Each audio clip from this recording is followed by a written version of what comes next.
Hello everyone, welcome to another Rick's Picks. Today I'm going to be doing my review of the new Eternia Skeletor. So what I'm going to do is I'm going to take a look at him in packaging, then I'm going to take a look at him and his accessories, and then I'm going to give you my thoughts on him. And just remember, if you do like this video, go ahead and check out my Masters of the Universe playlist and hit that like, share, and subscribe button. They're all small clicks for you, but it really helps this channel grow. And once again, I want to say thank you for checking out this video. So without any further ado, let's get to the review. Okay, so here he is in packaging. I like the packaging for him, okay? I like the factor that you get this, open front here so you can see the figure, all his accessories. All right, so you got the Masters of the Universe new Eternia here, his name, Skeletor, the Mattel logo, and your age restrictions. Now you pull it up closer here. You can see 30 points of articulation. You got his skew. And then you got the Masterverse on top, all right? Spinning around this way. You got his name, Skeletor, Evil Lord of Destruction.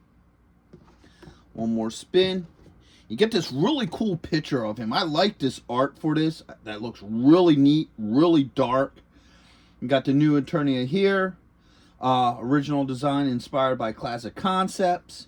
A little bit about the character, other figures that are part of this lineup, the Mattel logo, and your recycling logo. Spinning around here, you got more art. I love this picture. This looks really cool with the classic Skeletor look, and then you have this new look. He has like this little beard and everything. So I'm liking, the art on this. This looks really neat. I really like that picture. All right, spinning back around this way. The bottom, you got your legal and skew. So without any further ado, let's open them up and see what he's about. If you're going to be in the Philadelphia area from September 7th and 8th, then you got to check out RetroCon 2024 at the Philadelphia Expo Center. They have lots of great tables and vendors selling all sorts of retro action figures and collectibles. Plus, they have guests, arcade games, contests, panels, and much, much more. In honor of 40 years of Transformers, they will have a 40-year anniversary display stand that you could take pictures with. Special guests will be including Anson Williams, who played Potsy in Happy Days, Don Moss, who played Ralph from Happy Days and also played Eric from Dungeons & Dragons, the cartoon, voice actor Neil Ross, who played the voices of Shipwreck, Springer, and many other iconic 80s cartoon characters. Actor Lee Majors will also be there, best known for playing the $6 Million Man and the Fall Guy. He was also in Ash vs. the Evil Dead and The Night the Reindeer Died. So here he is out of box. I think he's an overall good looking figure. I like a lot of the detail to him. So first off, let's give him the rotation. So you got the front, got the side, you got the back, you got the other side, and then we're back to the front. So he looks really cool. Let's start looking at some of his details a little bit closer. So first off, I do like the head sculpt. I like the overall design of this helmet. Now, I like how they have like this shiny purple, almost like a semi-gloss on top of a flat purple. I think it really gives the highlights a good look. And this is kind of what I was talking about in the He-Man figure that I wish they would have did with his armor to give something offset like that, so it gives it a little bit more pop. Now, I really do like this face sculpt in here, but the issue I have with this helmet is I really wish these side pieces would have been dialed back a little bit so you could see a little bit more of the face. Like, I can peel a little bit of this away so you could see it. Look how cool that head sculpt looks. I really would have liked it if, this could have been just pushed back just a little bit so you could see a little bit more of that head sculpt, or maybe even have the helmet itself come off.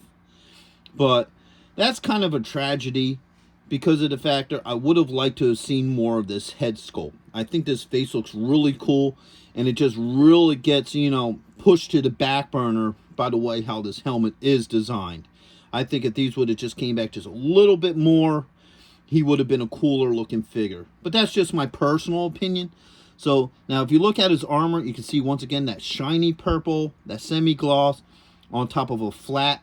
The same with his skull and his crossbones here. It's the same thing. So I like how they added all that extra detail. Now here's the thing about him. Okay, you look at his skin, he has a smooth skin. All right, other characters like He-Man and I think Triclops has a porous skin, so it looks more natural, human-like skin. But because I guess he's kind of almost like an undead character, or you know, however they describe what Skeletor is, they decided to give him a smoother skin, which I think is kind of neat. So now that we looked at the details and gave him the rotation, let's look at his points of articulation. So his head is on a ball joint. You got a shoulder joint with a swivel. You got an elbow joint, a wrist joint. All right. Get these arms up. He has a joint right here under the rib cage, so it allows him to go up and down. There's a little bit of a spin to it. And then, of course, you have the joint right here at the belt line. You have a thigh joint. It's a little tight, but it is there, with a swivel. All right. You have a knee joint.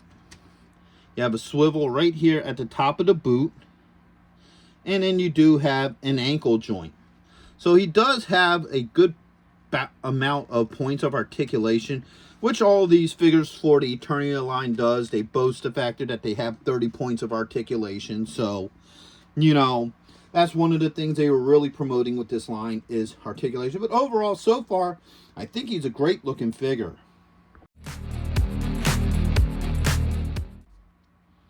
So now let's start looking at his accessories. First off, he comes with an alternate head. All right, so this is your more classic Skeletor look. I really like the look to this. Now, if you look a little bit closer, his hood is detailed. It has like a bag kind of texture to it, which is really nice. I like how they did that with the head sculpt. So I think that's really cool. I really like the whole overall look of this head. All right, he comes with two hands. So he has a closed fist. All right. And he also has an open hand. All right. He comes with this really cool cape shoulder piece. All right. So you got like that kind of bat design to it. And I like the fact that the cape is cloth. It's really like almost like a silky feeling cloth. I really like that. All right. He comes with, now this kind of looks more like a saber than a sword. I really like this. Now normally Skeletor comes with the iconic power sword, the purple power sword. That's the other side of He-Man's sword. But I kind of like this sword. I think this sword looks pretty neat. All right. I think it matches the whole look of the helmet. You know, like almost like a barbarian type of look. And then you got his Havoc staff here. I like this Havoc staff. This is really thick. The handle is really thick. Usually when you get like Skeletor's Havoc staff, it's really thin, it's bendy. So this one's a really neat looking one. Let's look at the head sculpt a lot. I like the overall look to his Havoc staff, all right? So now let's start looking at some of these accessories. First off, let's swap the heads, okay? So now you have your more iconic Skeletor head look, which I actually really like this head sculpt. I like this one a lot better than I like the helmet look. You know, I think it looks really neat. Okay, so this hand here, you could probably, is designed for the Havoc staff, or actually maybe the sword, but the Havoc staff does fit in this hand. All right, let's bring it up closer. So you can kind of have like that forward hand. Let's try the Havoc staff in this hand as well. Fingers don't move that much. They're really hard and tight. So you're going to have to maneuver it around the thumb to get it in there. Oh man, that is hard. There it goes. All right. So you could definitely get that Havoc staff in this hand. All right. Fits really well. I don't have any issues with the Havoc staff in this hand as well. And then you can maneuver it however you want them to hold it. So if you want them to hold it like that, it does work pretty good like that. You have it out like that so it can block his head. The sword can fit in here. All right. Now I think this hand is more designed for the sword just by the way how it fits in there. Plus, if you look at the packaging, this is the hand that is holding the sword. All right, it sits in here a little loose, but it does work. All right, I don't have any issues with the sword being in there. And he also has a spot for the sword on his back here. All right, so you can just slide this right in here. Now he has the sword on his back with the Havoc staff. So let's see how these other hands work. All right, so pop that off. Now you have a closed fist. All right, so that swapped out really easy, no issues. Let's take this Havoc staff out of here. All right, pop that hand in.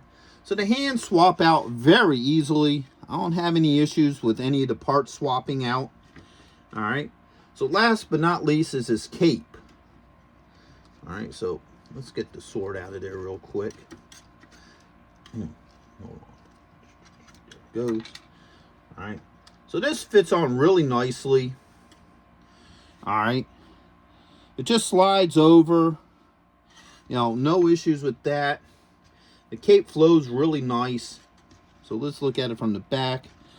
So you have the cape. Actually, let's get his Havoc staff back here.